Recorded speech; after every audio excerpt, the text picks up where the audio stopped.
the legendary Sumit. Guys, it is time to get this match underway. Somebody is getting eliminated here and out of contention for the golden ticket to the Clash of Clans World Championship. And GAKU gonna be starting us off from NAVI, and he's breaking out the recall with a Queen Charge and Electro Dragons. Immediately out of the gate here, notice that he only deployed 4 of his healers. He has the Unicorn with the Queen. He can recall 4 healers, the Queen and the Unicorn all together. So he delays that 5th healer for now until he's ready to drop it wherever the Queen is going to get redeployed. But a lot of times with these Electro Dragon attacks here, when they pair it with the recall and the Queen Charge, she's either charging the Eagle Artillery or just forming out the funnel for the E-Drags to push right through the Town Hall. This one has a Flame Flinger, and it looks like he deploys it, I'm thinking on the far bottom quarter of the base there, and he'll collapse with that air defense, and the Queen forming both sides of the funnel. He's got sweepers facing away from the Town Hall, and I think these E-Drags are going right through that Town Hall here, Maxi.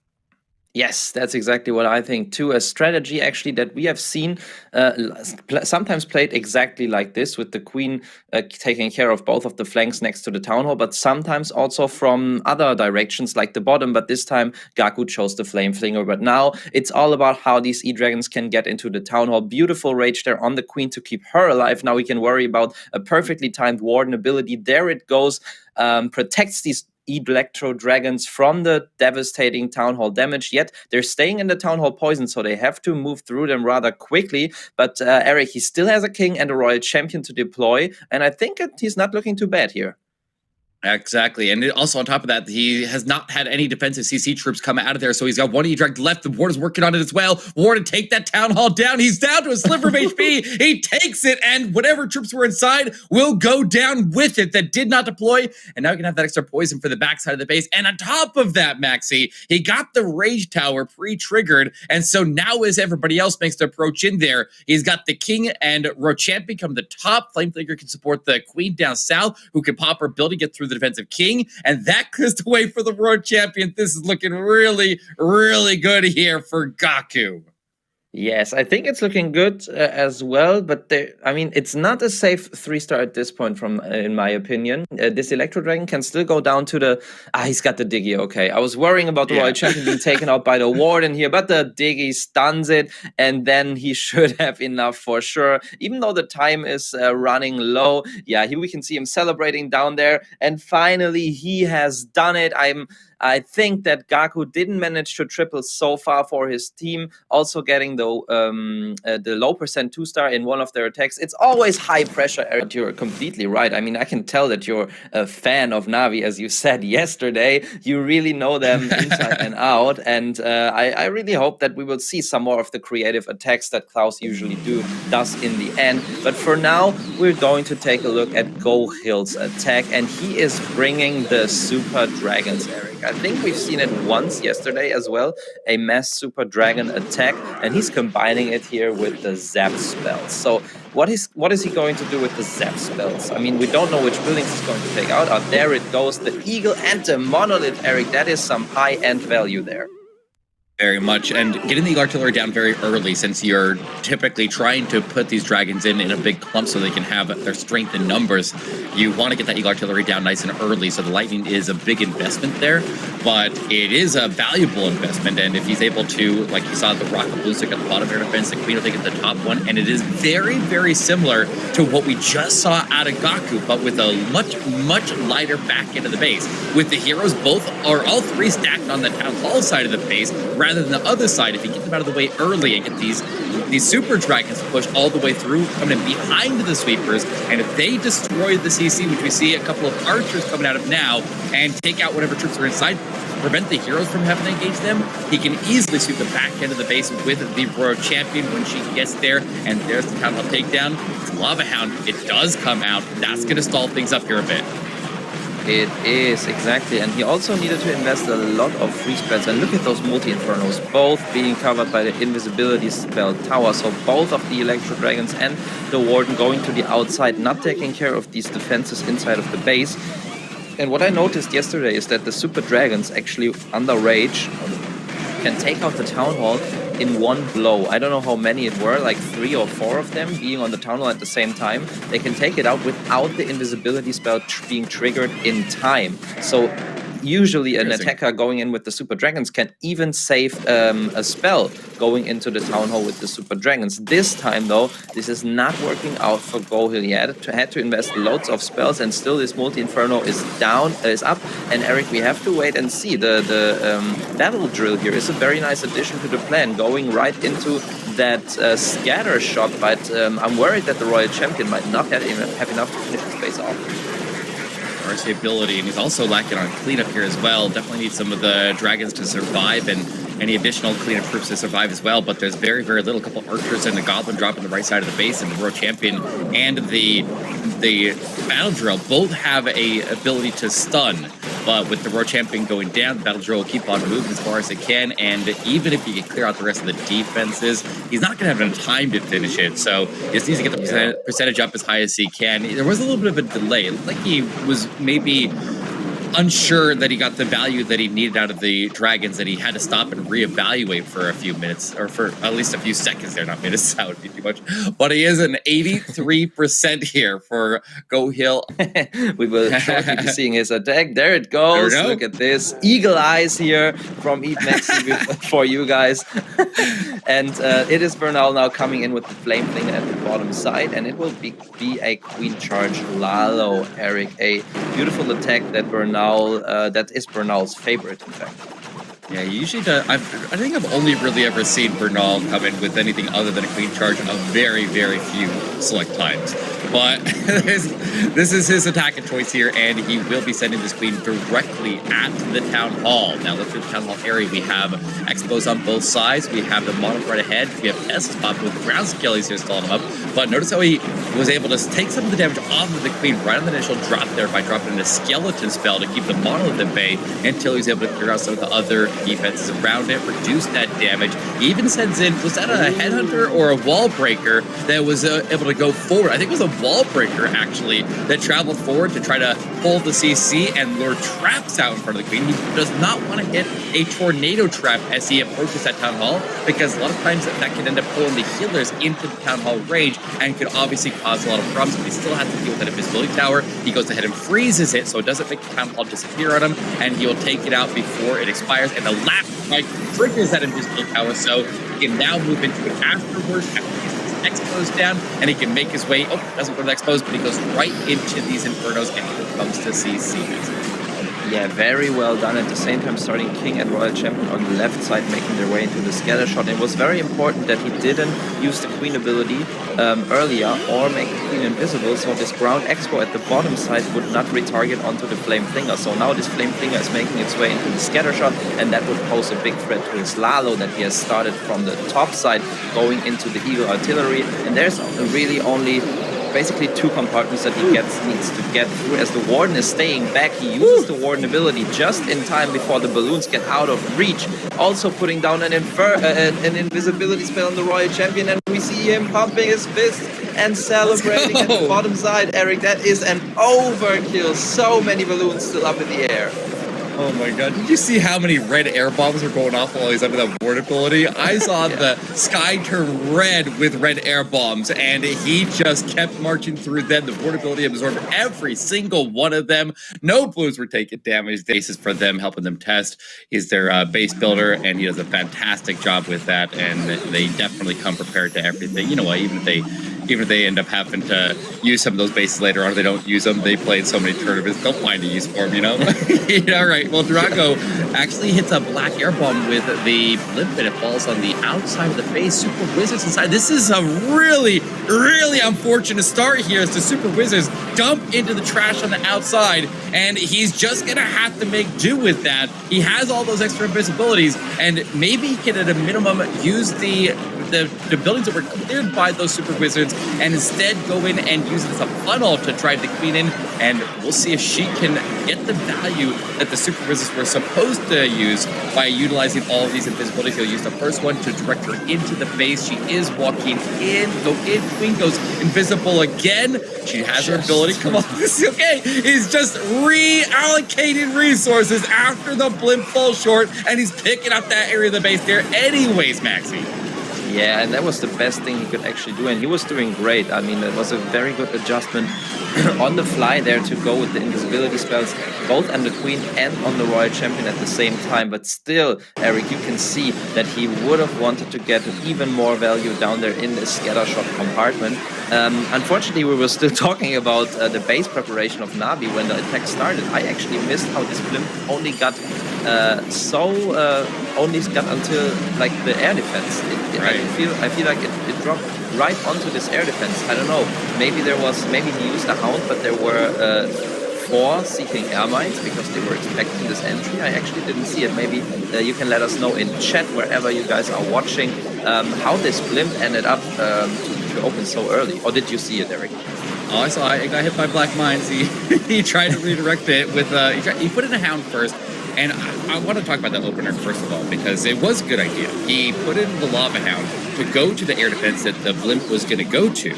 And then he made that air defense invisible so that the blimp would travel to the top corner air defense.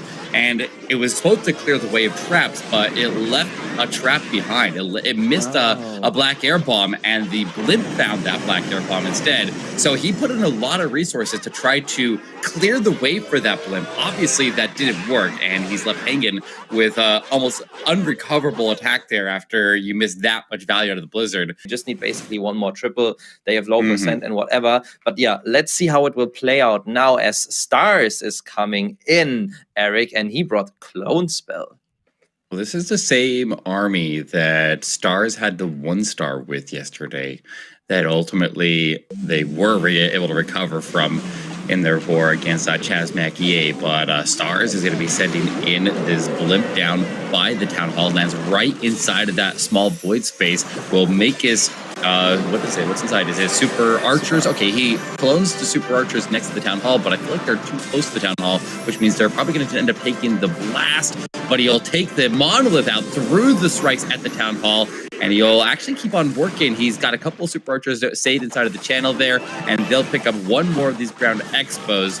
But yeah, definitely, I think the clone should be placed where the Super Archers were standing, maybe, to try to make them avoid the Town Hall blast and then the poison. So he maybe could have got one more expo out of that. So it's not like a huge loss there, especially in Lalo, especially if he can avoid that ground expo and move his Queen off to the right, which she is, and she'll have that Unicorn to hopefully keep her top up there. The Archstars being away there pretty hard, though. Perfectly timed in as well. That was just in time. I was about to say he needs a Loon on the Archer Tower when he just deployed it, but now even this multi-inferno is too much for the Queen since she has been so low on HP. She needs to take that out quickly, but so far it's looking very good in my opinion. We know how strong Stars' Lalo is, and he's taken out a big chunk of the base already. And actually we've seen this attack strategy from him yesterday as well. I think in his second attack after his first one wasn't as successful, and then he free-started. So let's see if he can free-start again, this time as the Lalo is coming in, Eric.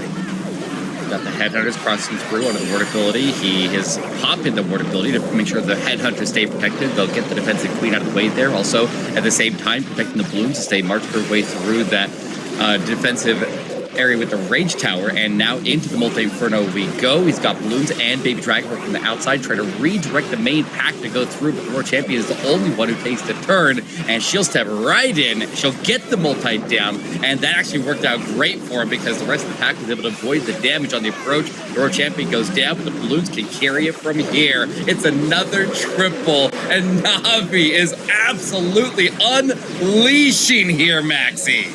Yes, great stuff from Stars.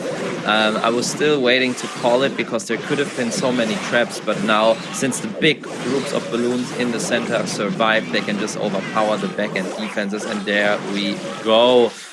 Incredible stuff, Eric, and I would really like to know, finished as first in the world in Legend League, and also BERNAUL, who is known to be a very, very high Legend League pusher, and since these base designs are common in the Legend League as well, they might just feel very comfortable with attacking those. But it's still interesting to see with how many different attack strategies they come to 3-star them. But now, yeah, let's say last chance for TWOB to get back in this, Eric, I would say. And it is Sumit 007 coming in with what seems to be a Super Archer build. Yes, following up with, looks like Dragon Riders to go afterwards, but that means he needs to get the Super Archer bump value. Looks on the Town Hall with Super Archers. He's got the clones. He's able to keep them invisible, keep them safe, keep them raged, and he will start to nuke out that area of the base there. The Warden Pop there did end up surviving. He's a Lava Hound on defense, and so with him surviving, he may be able to pull him into the next phase of the attack there, but he does end up having these Super Archers pop the Lava Hound. They're all going to surge up there, but the Super Archers would really, really like to turn and take that Monolith right now. They're not going to get it, though. They all walk out of the base there, going after... They're just getting distracted. They're just walking out of the base, but they are going to join in with the rest of the force. The ones that survive will go with the Warden, the Queen, the Titan, and the King, and they will continue on. Maybe the Warden's not going to last very long there, but maybe the Super Archers might. Yes, the Warden unfortunately goes down, and I think the Monolith is one thing, but another very important thing would have been the sweeper above this Monolith, and that we can see in the core, because he will have a big problem with getting his Drag Riders into the core or anywhere close to this Monolith, with that sweeper sweeping the air troops away. And this sweeper, I could see it earlier, is actually at like 10% HP, so it was a very close call. They're very unfortunate, but you know, the time is also always an issue, so he's just sending in the Dragon Riders from the top side. But he's going to have a hard time with Justice Royal Champion and the Queen to finish off the space. Yeah, we're going to get this Expo right on top of that last Dragon Rider, but they didn't make it very far on the top of the base there. They did not have a lot of punch. There's 4 Dragon Riders, 100 troop space, and it just got a couple of the perimeter defenses, and he didn't really have any spell support, which is one of the biggest downsides of this attack here, since you use every bit of your spells in the beginning stages to be able to set it up. I mean, he still has a chance here. This Queen's circling around. He's got a bloom right there, but the Queen does get sniped off, and that's what he needed to have a chance. Also needed then the Roar Champion to follow up and get into these Infernos, and so that Ground Expo going down also would have been critical. So it's honestly not that far off. If the Dragon Riders took out that other Ground Expo and the Queen was able to reach in there and get that Monolith, going late in the war there, playing the number 4 spot, we usually say that your top players want to stay in that 4th spot right there. It was typically, in last season, it was KLAUS who played in the spot there, but KAZUMA has stepped up to the plate here, and he will be sending in his normal Queen charge into Lalo, and this one coming in completely opposite of the Town Hall. And we saw his skills on display yesterday when he was playing through that crazy Queen charge that he did with the war in their opening match of this playoffs. But KAZUMA will make his way forward and charge right in towards these Infernos, and right up ahead of him, Maxi, a single Inferno there, but he's going to be able to deal with a lot of threats to the side before he engages it. Yeah, I mean, that just shows the confidence. We were just talking about how they only need 2 stars at this point, you know? And he just charges from the opposite side of the Town Hall. That is actually so funny for me in a way, because you would think that they would just go for safe 2 stars, like charge the Town Hall, because we know how good he is with charging. He would probably get it down somehow, but he just goes with it with his initial plan. Probably also from the experience from Legend League, they're just like, okay, I've had the situation so often where I needed to save the 2nd star. For example, in Legend League, that I feel comfortable being able to pull it off here. But honestly, Eric, the Queen died earlier than he wanted here, I think. So he needs to invest his spells wisely now to get into the Town Hall, even though I am expecting a Tornado Trap somewhere around there.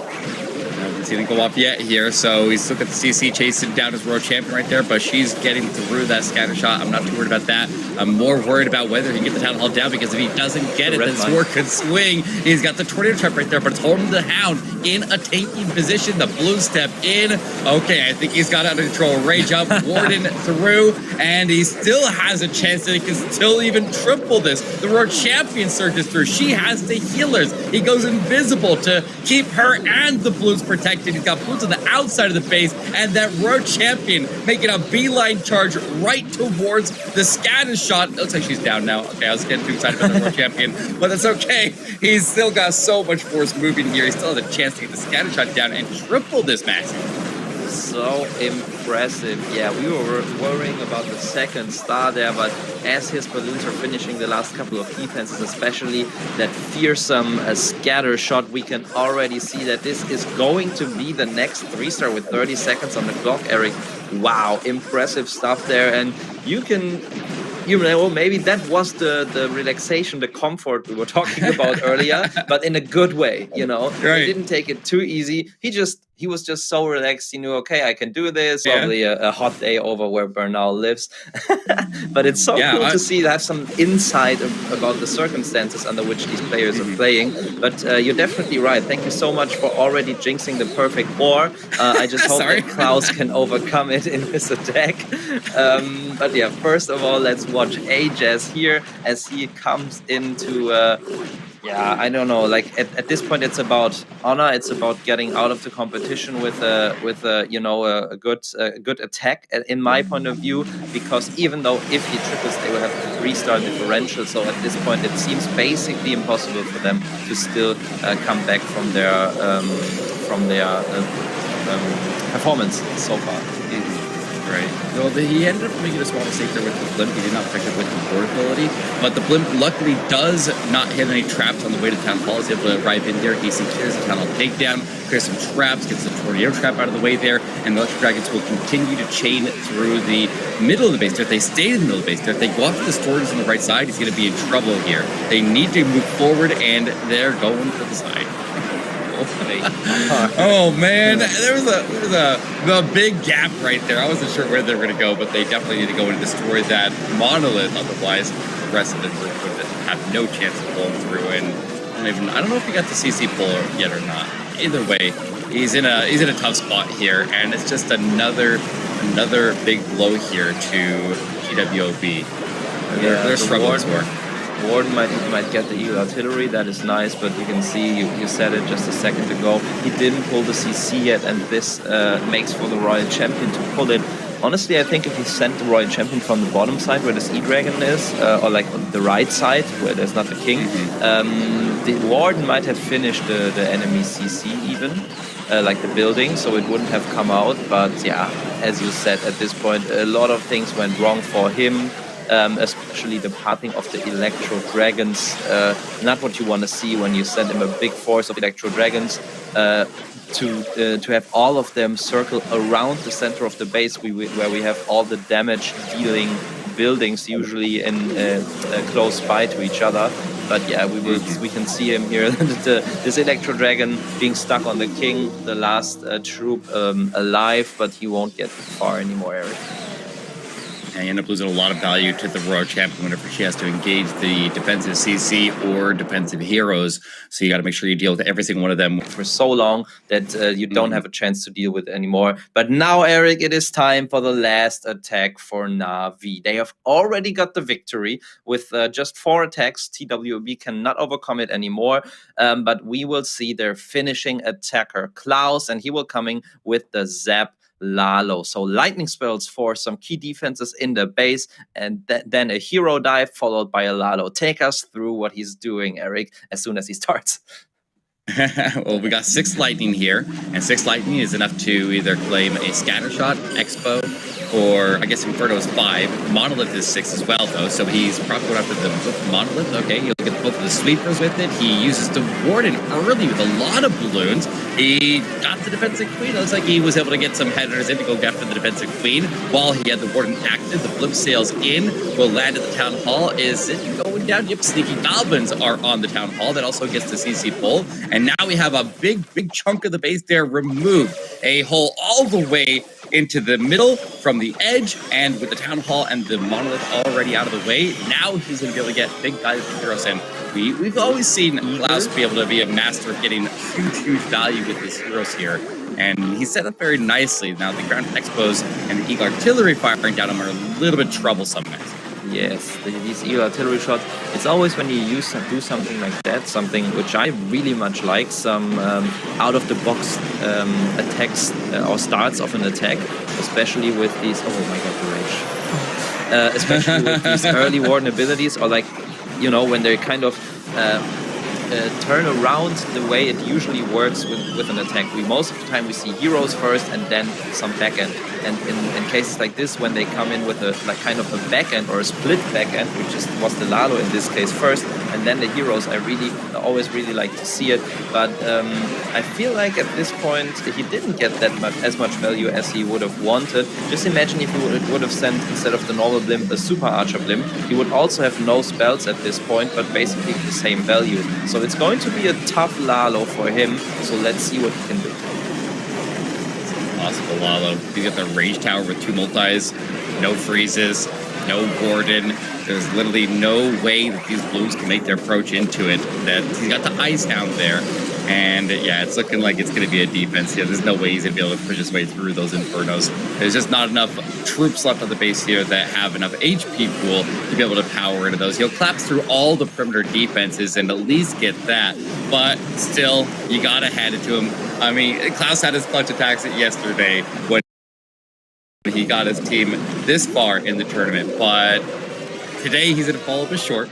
That's perfectly fine. It's still a stellar 14-star performance out of NAVI, and that is more than enough to take the win here, more than enough to survive in the lower bracket, and now they get to move on, and we'll see what happens from there. I'm just going to say it. I think he knows who he has to thank for. And I think you know very well as well. I mean, it wasn't me who started talking about it. Yeah, we have not seen KLAUS fail so far. It was the first time. That's fair. That's fair. Can close it out with a triple once again for them. But yeah, still a very good effort from KLAUS, and I as I said, I like to see the little change in how the attack usually works there with the Warden and Lalo first. But now let's concentrate on TAYYAB, as he will be coming in with also a lightning into hero dive and then Lalo. All right, well, he's gonna have to one-up KLAUS on this one. Very, very similar attack. So let's see if he can at least get it done here and end the season strong, as TWB is out of the competition after this attack, and they'll come. I'm sure we'll see. This will not be the last of TWB. We'll see them back in the competition, the next golden ticket, and all the other community tournaments around. We see them do very, very well consistently at the top there, which is always very interesting. There's so many of these teams, even when everybody plays on the same footing, the same starting point, every single tournament, they always have the same teams rise up to the top there, and you see those same teams emerge over and over and over, which is crazy. That's crazy that they're that consistent, and they don't have any advantage over any other team that can join in the competition. But that's always blows my mind here. But TAYYAB making a strong push here. He's got the CC dealt with Sword Champion up top, powering through the defensive CC, Lava Pups, and will break north there. I think she's going to go get the sweeper down. And with her ability attack there, she could potentially go all the way to the Monolith. And if she is able to take the Monolith down, that would really help out the next phase of attack later on. Observability doesn't quite get it, though. Monolith will stay standing, and the Battle Builder will repair it. Down south, you did have his Queen fall short. Tests were popping down there. The defensive King was right there, and she didn't get to that raged up multi-inferno that was blocking the bottom side of the base. Yeah, and unfortunately, the timing with the Ice Golem wasn't perfect there. Now he finds the Tornado Trap and a Redmine, so these balloons are not going to take out this multi-inferno either. He freezes, even though no troops are around there, sends in a blimp. At least this blimp makes it to the Town Hall, but I feel like the balloons that he sent in for this first multi-inferno, he should have protected with the Warden ability as well. That was definitely not the best Lalo that we've seen today. I mean, at this point, it didn't really matter for them anymore. So I guess maybe it was more like a YOLO attempt, and he didn't, you know, bother planning it too much anymore at this point. But I like the plan in general. The hero dive looked good to me there with his Lalo, but still a very good effort here. I wanted to talk the stats, and they were actually, both teams had basically the same stats, around 89% destruction and 11.5 stars. But today everything came differently. We can see it here right on your screen. NAVI winning with a very persuading, very convincing 14-star War Eric